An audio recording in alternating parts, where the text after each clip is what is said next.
Hank Repke, February 23rd.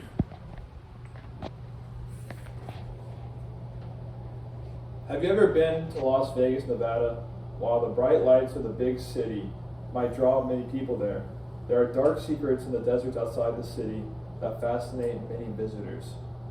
If you drive out of Las Vegas into the barren Nevada desert, you'll find what seems like a whole lot of nothing. For miles and miles, the only sights are empty roads, sprawling ranches, and dirt and sand in every direction. Eventually, you'll be stopped by an intimidating set of warning signs that make it clear that you've gone as far as you're going down this road. What lies behind those warning signs? In addition to surveillance cameras and security guards, there are several more miles of road that lead to one of the most mysterious places in the United States, Area 51. For over 50 years, no other place in America has generated as many myths and legends as Area 51. Does it really exist? Is it a top secret military base?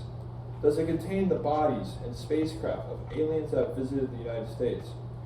The answer to those questions are yes, yes, and no, respectively. Area 51 is indeed a top secret military base.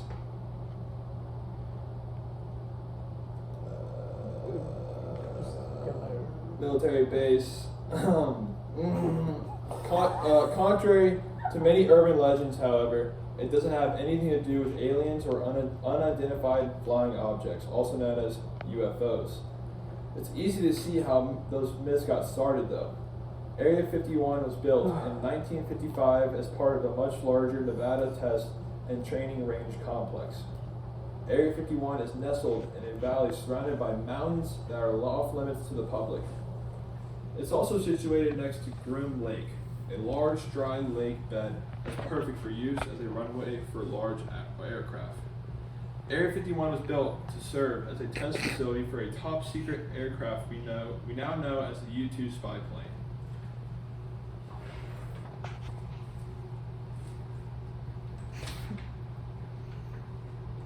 In order to resemble the military importance of Area 51, I have a real-life Army helmet.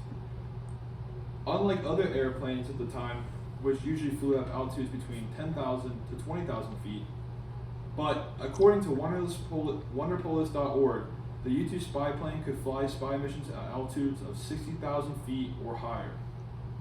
It was meant to fly above enemy lines without being seen.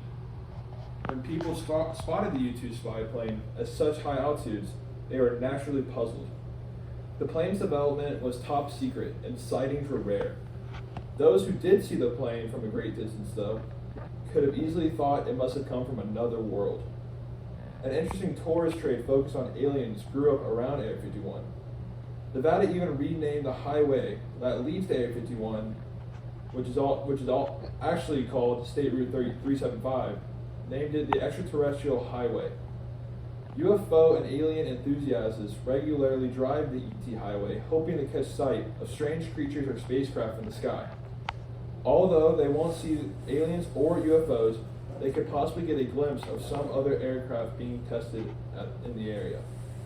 After the U-2 spy plane, several other aircraft were tested at Area 51, including the A-12 Blackbird, the F-117 stealth fighter, and the B-2 stealth bomber.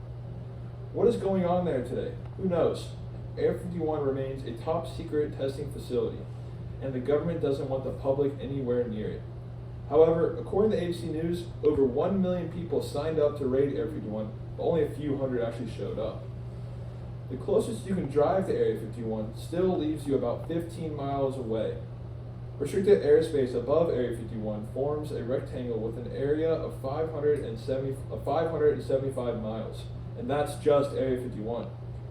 The entire Nevada test and training range sprawls over 5,200 square miles of Nevada desert north of Las Vegas. Within its borders, the Nevada test site covers over 1,600 square miles that are still partially contaminated with radiation from testing nuclear bombs.